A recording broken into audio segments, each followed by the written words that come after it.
The new Wegovy pill is now available through Weight Watchers. Powerful GLP-1 results in a simple pill at the lowest price available. And with Weight Watchers, you can get doctor support and personalized nutrition programs. See if you qualify at WeightWatchers.com. Ad not reviewed or approved by Novo Nordisk. This is episode 64 of That Shakespeare Life. Hi, I'm Lucy Munro. I'm a professor at King's College London, and I've written books on Shakespeare and his contemporaries. Another great method for studying the life of William Shakespeare includes listening to this. It's That Shakespeare Life with my friend Cassidy Cash.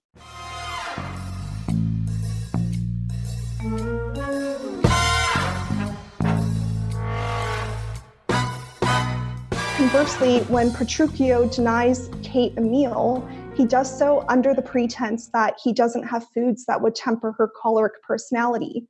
But at least some dietaries argued that denying food was bad for treating choler and recommended damp and wet foods, such as small beer, which is a kind of light beer. So Petruchio denying Kate food entirely is not an act of balancing her choler to make her more agreeable, as he claims. He's controlling her and doing harm to her body and spirit. Welcome to That Shakespeare Life with Cassidy Cash. Cassidy believes that if you desire to successfully learn or perform Shakespeare's plays, then understanding the real life and history of William Shakespeare himself is a must. That Shakespeare Life is the podcast that helps you go beyond the curtain of some of Shakespeare's most iconic works and explore the world of early modern England as Shakespeare would have lived it, learning from the writers, historians, and performers who know it best. And now, here's Cassidy. 400 years is quite a long time for food to evolve, and for William Shakespeare, there were not only different foods being grown in Stratford-upon-Avon, as well as available in London that were considered normal for him and not necessarily today. Not to mention, there weren't foods that we consider normal that he would never have had. But the bard's relationship to these foods is what's so significant, because they were substantially different than what we think about for food today. There were superstitions surrounding food, religious opinions associated with various recipes, and even a certain understanding about cooking methods or how much you would eat. And all of these reputations are attached to the metaphors that Shakespeare intended when he used food references in his works.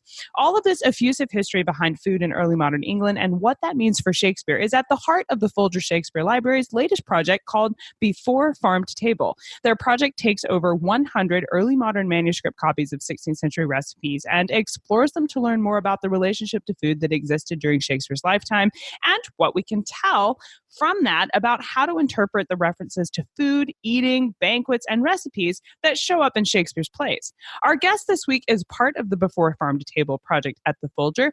Elisa Tersigni is the Digital Research Fellow for Before Farm to Table, Early Modern Foodways and Cultures.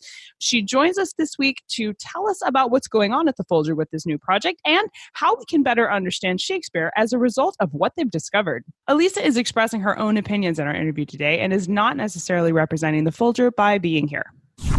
Hello, Elisa. Welcome to the show. Hi, Cassidy. Thanks for having me here. When were the first cookbooks published in England? The first cookbook known to be printed in England was in 1500. It was entitled The Book of Cookery, and it was printed by Richard Pinson, who was a prominent printer in London at the time. The book consisted of about 275 recipes, which came from a 15th century manuscript. The recipes from that manuscript were borrowed from at least two mid-14th century manuscripts, and so the recipes were at least 150 years old by the time they were printed for the first time, which was about 25 years after the printing press was introduced in England. The introduction of the printing press made it possible for people to share widely recipes and instructions for making, serving, and preserving food for the first time. Before the introduction of the printing press, recipes were primarily familial or local knowledge that used local foods. It just happened that the widespread use of printing and the subsequent increases in literacy also coincided with more widespread global travel, including to the Americas, which brought new foods and cooking techniques to Europe. These new foods and cooking techniques demanded explanation, and so the 16th century saw not just the printing and reading of recipe books, but also encyclopedias of plants, which were called herbals at the time, and instruction manuals for how to identify, use, store, and serve foods appropriately. So they were exploring all the new things and then bringing it back and using this new technology to help everybody learn exactly what it was to do, which is fun because I think we use recipes that way today, or at least I do. I will go and get like a French recipe book because I want to know how they make stuff in France. So that's exciting to know they did it in the 15th century as well. Now, I know that in 1570, a professional chef published a particular guide on how to arrange a kitchen. Now, was this guide the gold standard for kitchens in Shakespeare's lifetime? So Bartolomeo Scapi, who published the instructions on how to arrange a kitchen to which you're referring, was an Italian chef, the private chef of Pope Pius V, and the very first practicing chef to publish a cookbook.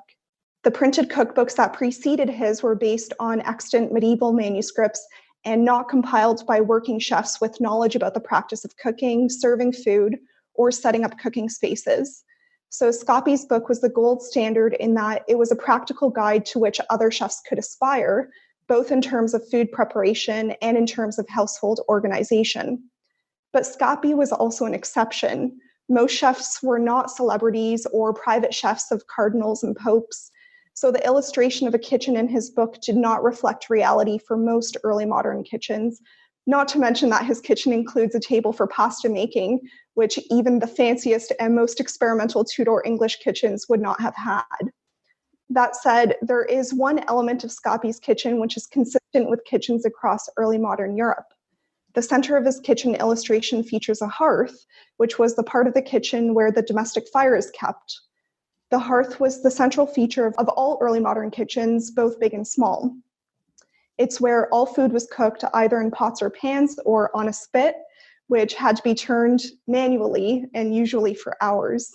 See, I didn't realize there were like a community of professional chefs. I guess that does make sense because you had all of the court banquets and that would have been a completely different thing to feed, 400 people at a giant royal party as opposed to a private home that's just having to feed, a few families. That's exciting. I think it's hilarious that he was kind of posh that way with, my kitchen should definitely have a pasta making station. I bet some people in Tudor England read that and had a nice chuckle. Yeah, so chefs were both professional. So there was a professionalization of cooking that was going on. But conversely, this information was being disseminated to people in regular households for the first time. And so there was both a professionalization and also the trickle-down effect where people were learning to do things in regular households. Now, Elisa is part of the Before Farm to Table project at the Folger Shakespeare Library. And one of the recipes she posted on Twitter was a recipe called poetical pudding, which of course caught our attention because of Shakespeare. But Elisa, please share with us, where did this recipe come from and why is it called poetical pudding? Well, the poetical pudding is written as a poem, so it's a recipe that's written as a poem, and it comes from one of the Folger Shakespeare Library's manuscript recipe books, which we refer to by its call number VA 680. We don't have a whole lot of information about who wrote the manuscript or where or when, but we've been able to infer its approximate date and some information about its history based on the handwriting and the recipes that were included in the book. The early modern recipes often include attributions, which explain from whom the compiler of the recipe book obtained the recipe, and sometimes even for whom the recipe was made and for what event or purpose. So, for example, a recipe might be titled Mrs. Smith's Seed Cake, prepared for Joan Shaw on the occasion of her visit to Great Hall. Two of the other Before Farm to Table team members, Amanda Herbert and Jack Bouchard, researched the attributions in this manuscript book and, based on the names of the people to whom these recipes were credited, determined the book was probably written in London in the 1730s, so about 100 years after Shakespeare was active. While there are other books containing recipes written as poems, the poetical pudding is the only example in this particular manuscript. So why is it called poetical pudding? Just because it's written in, there's nothing tying it back to, they didn't use like ingredients from historical poems. It's just the poetical pudding because it's a pudding recipe written like a poem. Precisely, yes. Okay. So recipes were usually written as narratives, but this is an exception because it's written as a poem. Okay, so someone just got really artsy with their recipe writing. I see. Exactly, yeah. What was in it? What was the ingredients in the poetical pudding? Oh, I don't remember. Okay.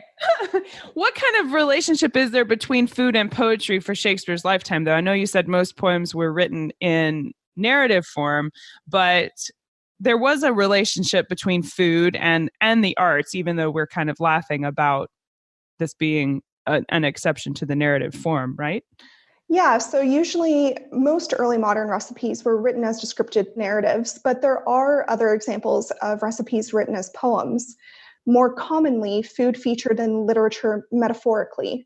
Poetry often relies on metaphors, and foods were especially convenient metaphors in the early modern period because they carried far more meaning than they do today.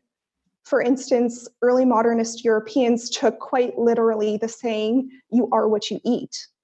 At that time, they were still operating under the Galenic theory of humors, which was a medical theory that described human temperaments as being determined by the proportion of four fluids in the body. These four fluids were yellow bile, blood, phlegm, and black bile. To have good health, you had to achieve good balance between the four fluids or humors. Being in poor health meant to have an imbalance in the humors. For instance, a person with an excess of yellow bile would be deemed choleric, which caused them to be hot, fiery, and dry. It was believed that foods could be used to temper one's personality by balancing their natural humor. A choleric person would be prescribed cooling and wet foods like milk or fruit or fish, which were thought to dampen their natural fire. So when milk, for instance, appears in early modern English poetry, it not only carries with it connotations about birth or motherhood or nurture, but it also suggests cooling and wetting properties, which could be good or bad for you depending on your humoral state. Fascinating. So there's a depth to all of the food references, especially in Shakespeare's plays and sonnets, that we really have to unpack one at a time. It seems that food, like so many things during the Renaissance, was being treated like an art form. Do you think that's why Shakespeare uses food as artistic devices in his plays? Yes, food was incredibly complex, itself an art, and yet also used to produce art. For example, eggs were not only one of the most common ingredients in early modern food recipes, but also one of the most common ingredients in early modern pigments used in paintings, for instance. So the division between food and art is not always clear. Furthermore, the presentation of food could be artistic. Banquets, for instance, could be understood as a type of theater production. Vincenzo Cervio, who lived in 16th century Italy, built an entire career as a renowned carver.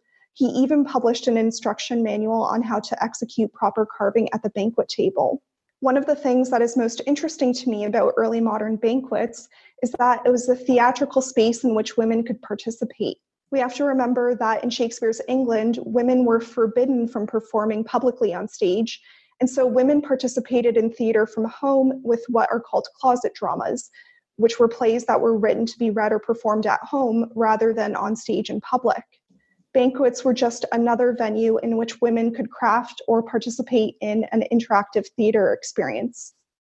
And an article for the Folger's website, Collation, manuscript curator Heather Wolf, which Elisa mentioned earlier, is quoted as saying that the Folger has, quote, the world's largest collection of early modern English 17th century recipe book manuscripts, with more than 100 recipe books. Elisa, how did the Before Farm to Table project pick from this many recipes which one they were going to focus on for this particular project? Did you have to go through every single one, or was there some delineation process that happened? There are 6 main researchers on our Before Farm to Table team, and we all have different interests and take different approaches to studying the recipe books. Our readings of the recipe books can be both methodical and serendipitous. One of the things we've been working on is photographing, transcribing, and encoding all of our recipe books so that they are available digitally. This enables us to do things like keyword searches of recipe transcriptions. For instance, one of our team members, Michael Walkton, is focusing on mushrooms, and so the way he isolates books or recipes he is interested in is by searching our transcriptions for the term mushrooms or variants of that term, and then looking more closely at what items the search turns up. My own research includes large-scale analysis of the recipe books, which means that I use a large amount of data and computer-assisted reading to ask big-picture questions, such as what are the most common ingredient combinations in early modern recipes, and what do those ingredients have in common? Do recipes share ingredients that come from the same places? Do these ingredients happen to be available at the same time of year? That is there an obvious logical connection behind the combinations of ingredients, or do they just happen to be put together again and again? If there's a practical reason behind ingredient combinations, such as that they are available in the same time and place, then that tells us one thing. But if there's no practical reason, then it might be an indicator of a particular belief system, such as that those ingredients go together because the recipe creator believed it to be a healthy combination, or they go together because the recipe creator believed they tasted good together. Investigating how tastes for food change might get us closer to how the broader concept of taste developed over time, which might have implications for, say, how literary taste developed over time. Which explains some of the odd combinations, I think, that there was a focus not just on how do we make this flavorful, but there might have been recipe combinations that actually tasted bad when you put them together, but they were important to the early modern recipe maker because it had a different purpose besides taste. This was a humoral balancing recipe as opposed to something you're going to serve to your mother on your birthday, things like that. Precisely, yeah.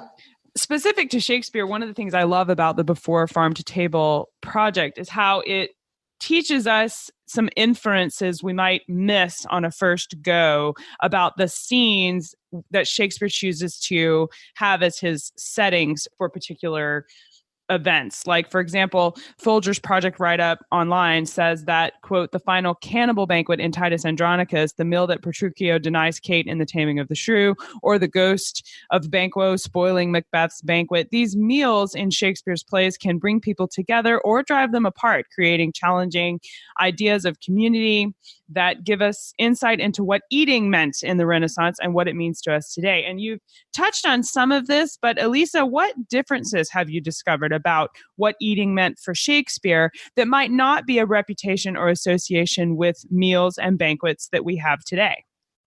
Yeah, so as I previously mentioned, food carried so many more meanings in early modern Europe than it does today. And those meanings aren't always easy for us to understand because they're not always consistent and they could vary wildly across time and place. So broadly speaking, eating had social, medical, spiritual, and ethical dimensions. This is still true today. So for instance, I'm a vegetarian in part because I think factory farming and the environmental impact of meat production is unethical. In early modern England, people also had concerns about food production and consumption, but concerns of a different sort. For instance, for them, eating in moderation was important because gluttony could not just be harmful to your body, but also to your soul, and could promote other kinds of excess, such as sexual excess. So when Falstaff eats and drinks too much, it's a poor reflection of his character. Conversely, when Petruchio denies Kate a meal, he does so under the pretense that he doesn't have foods that would temper her choleric personality. But at least some dietaries argued that denying food was bad for treating choler and recommended damp and wet foods, such as small beer, which is a kind of light beer. So Petruchio denying Kate food entirely is not an act of balancing her choler to make her more agreeable, as he claims. He's controlling her and doing harm to her body and spirit. There are lots of interesting facts I can tell you about how foodstuffs were regarded in early modern Europe that differ from today. For instance, people in early modern England regarded fruit with suspicion and thought that consuming it in excess was harmful. So 5 a day is very much a modern concept that would not have been practiced in Shakespeare's England. Another fun fact is that early modern Europeans loved chocolate when it was introduced into their food culture, but there were great anxieties about chocolate, in part because it wasn't clear how it fit into Galenic theory. So is chocolate hot or is it cold? Is it wet or dry? People were intrigued by new exotic foods being introduced from expanding world travel, but they were also suspicious and cautious about consuming them. So it's important, really, when we're reading Shakespeare's plays to have a knowledge of what these reputations were, because Shakespeare's building, that's quite a lot of things into, a passing reference to fruit that we might encounter when we're reading it. It would be easy to just brush past that and miss a very key character trait or plot device that was packed into that one little food. Yes, exactly. And there were anxieties about local versus foreign foods. So, for instance, there was one belief that people were better suited to eating foods that were locally grown. And if you consumed foreign foods or foodstuffs, that would compromise your being. And so if there's a reference to eating a foreign food in a play, that could represent a compromise of that person's character. So, with this gap between the early modern opinion of food and modernity, when you are going through the recipes there in the collections at the Folger, have you found any that did not translate to modernity? Are there foods which were only authentically possible to create during this specific time period in history? Studying early modern foodstuffs has made us really question the concept of authenticity, which is one of the things we most struggle with in doing this project. Like any organisms, foods evolve genetically over time, and people have been cultivating and selectively breeding foods to taste better, to grow more efficiently, or to survive changing environmental conditions. So early modern foods were genetically very different, and many foods that were common then are either uncommon now or extinct, or have evolved into something radically different. Environmental conditions also changed the taste of foodstuffs. For instance, anyone who's traveled widely will know that even today, milk tastes very differently in the US than it does in, say, England. The soil that fruit and vegetables grow in affects their taste. This is one of the reasons that wine regions have such distinctive differences in taste. Moreover, there is a subjective aspect to taste. Taste is in part chemical. That is, our taste buds and our brain work to interpret the chemical compounds that we consume, and in part interpretive. That is how we culturally and personally determine what is good and what is bad. So early modern people interpreted taste very differently because the foods were drastically different on a biological level, and because early modern food culture and early modern values were drastically different from today's. So even with perfect replication of the conditions of growing, preparing, and eating food, there probably isn't any way to determine how early modern people would have understood what they were eating. This isn't to say we haven't found recipes that we found truly weird or disgusting. Cock ale, for instance, was a recipe that we found off-putting on first reading. It is a recipe that calls for masticating a roasted rooster and leaving it in fermenting beer and wine. It sounds disgusting, but yes, it does. It was very popular. And we did actually try it, and it tastes very mild, something like a sour beer. Did you try it? You yourself? Did you eat this? I did. Even though I'm a vegetarian, I sniffed it, and it didn't seem very meaty, so I took a small sip. How very professional of you. Well done. Oh, my goodness. And this was a popular, they cook this all the time. Yes. And wow. It was something like an early modern version of chicken noodle soup. So a food or drink that was nourishing as well as tasty. I see. Okay. So it would have been a comfort food then for people in Shakespeare's lifetime. Possibly. We don't know very much beyond what is presented in the recipes. Sure. So it's not described how it was consumed, but we imagine that it was something like a chicken noodle soup. Okay. Well, what about the recipes that did translate? Are there foods or even traditional meals that have survived the centuries to be just as normal today as they were when Shakespeare would have been eating these things 400 years ago? So putting aside all the caveats about authenticity that I just mentioned, today's standard English beer and bread recipes are very similar to what they were in Shakespeare's England. Really? Okay. So we've changed the processes a little bit. So will taste different. For instance, we control the production of beer so that it's pasteurized and heavily filtered so that it can be safely stored and sold en masse. But some breweries and museums still produce unpasteurized beer from historical recipes. This beer can't be sold in stores, but it can be tried at the source. I've tried some of these beers and they're delicious. So I would recommend that listeners go out and seek those out if they can.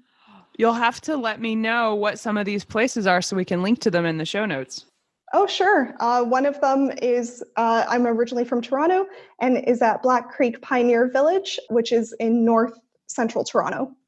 Okay, we'll check this out. Now, what about coffee and tea? We think of tea particularly as being so quintessentially English, but I don't think was there for William Shakespeare's lifetime. So what does food research tell us about Shakespeare's relationship to tea? Would the bard have known about tea? He would not have had an afternoon cup of tea, though, would he?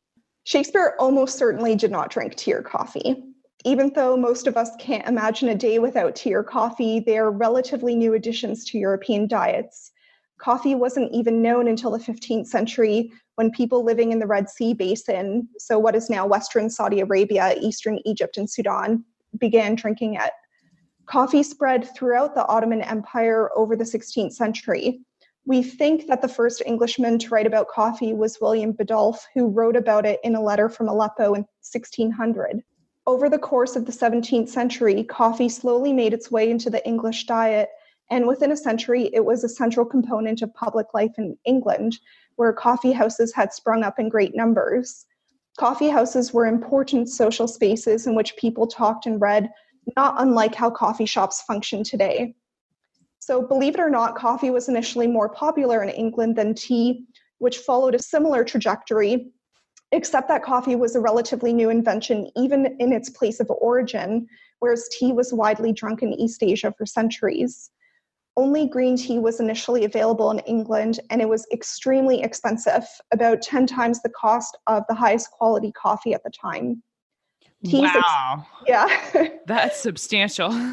So its exorbitant cost was one reason that it initially was only drunk by urban elites. But as we know, people of all classes in England eventually started drinking tea in large quantities. Although tea and the sugar that people put in their tea did become much cheaper over time, people still spent a significant amount of their money on those two commodities in the 18th century. By the 19th century, tea had taken over as the preferred drink, supplanting not only coffee, but also chocolate and gin, which were introduced at about the same time and were also incredibly popular drinks. So in sum, Shakespeare missed out not only on coffee and tea, but also chocolate and gin, which all became popular about 100 years after he died.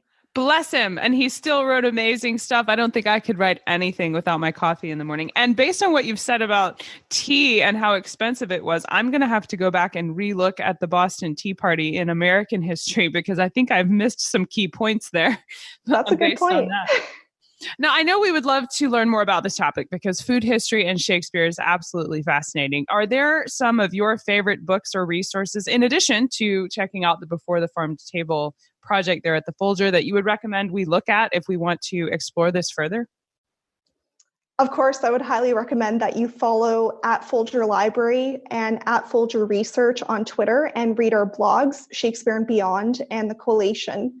We regularly post updates about our latest research findings on those two blogs.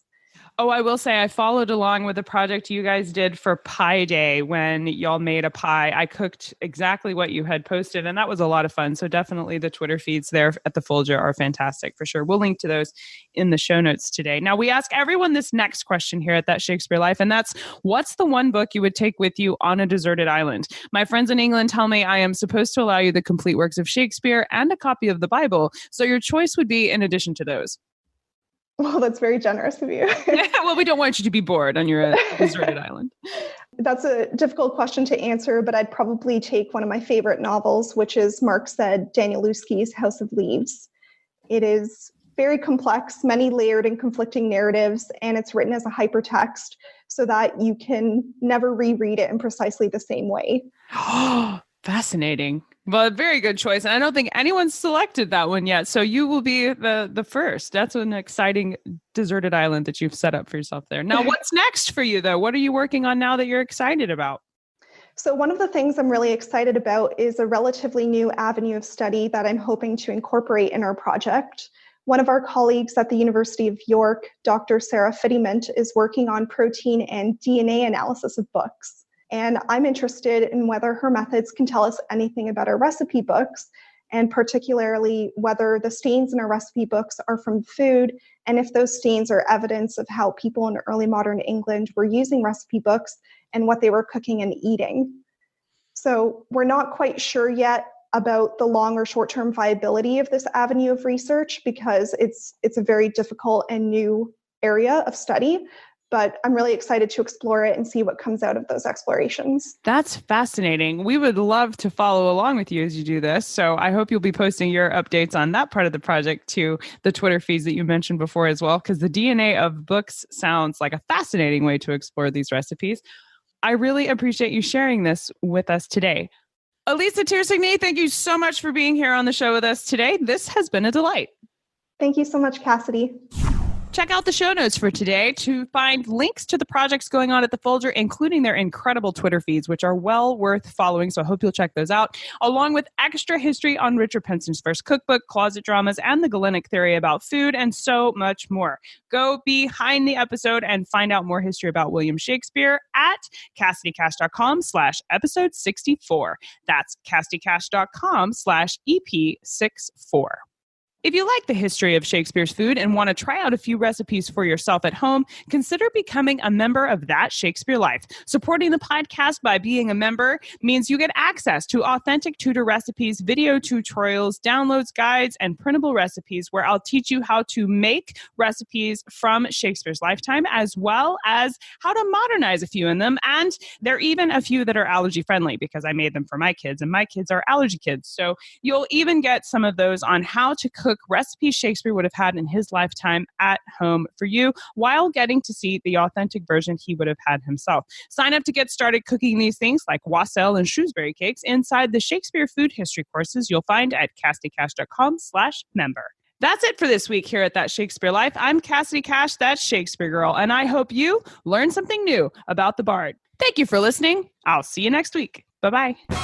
Thank you for listening to That Shakespeare Life. As always, the best conversations happen after the episode over at CassidyCash.com. Become a part of a vibrant Shakespeare conversation by adding your voice over at the website. Until next time, remember, when you want to know William Shakespeare, you have to go behind the curtain and into That Shakespeare Life.